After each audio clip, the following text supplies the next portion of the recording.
Hello and welcome to Teenz Time. Teenz Time is aimed at enhancing education and moral values as well as tackling teenage-related issues. I am Ijoma Idika Chima, and today we will be looking at the plight of teenagers from low-income families.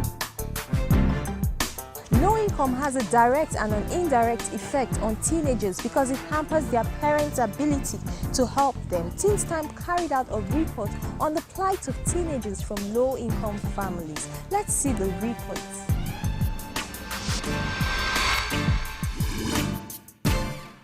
The income of a child's family can have dramatic effect on all aspects of cognitive development.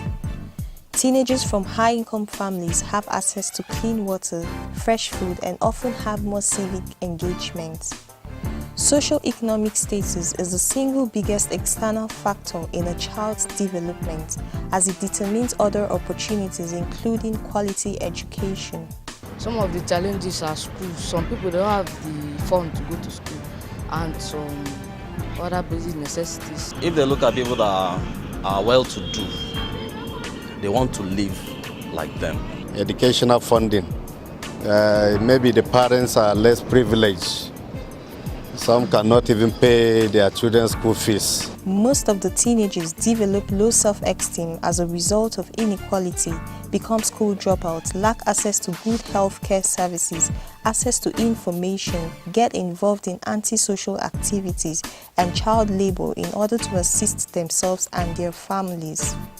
They are faced with an unending plight. We have heard them in the sense that it has corrupted so many of us. Like the other day, some court boys blocked some of my friends when they are playing ball and started beating them.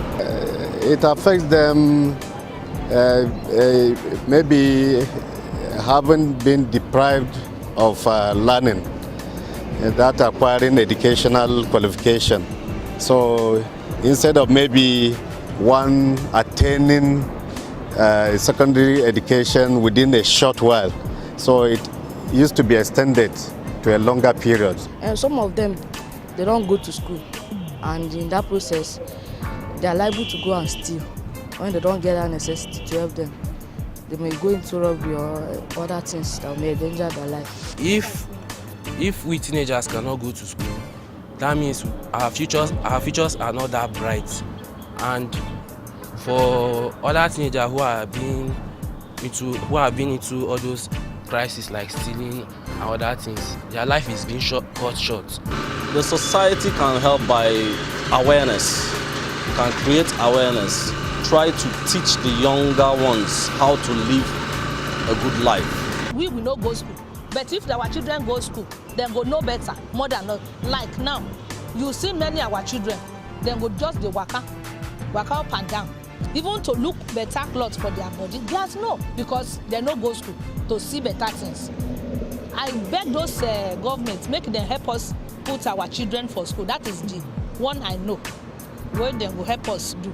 If the government can provide social amenities for us, e.g. like improving our school standards, maybe providing us with scholarships and other infrastructure, like here now we are airtight, we don't have that space.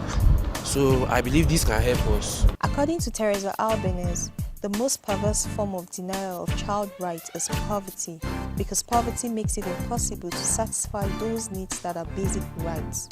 Such is the plight of teenagers from low-income families.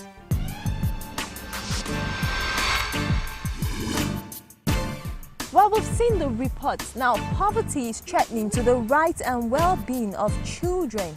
We should all lend a helping hand by creating opportunities for children from low-income families.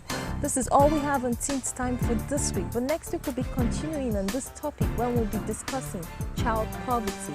Over now to Onyedia.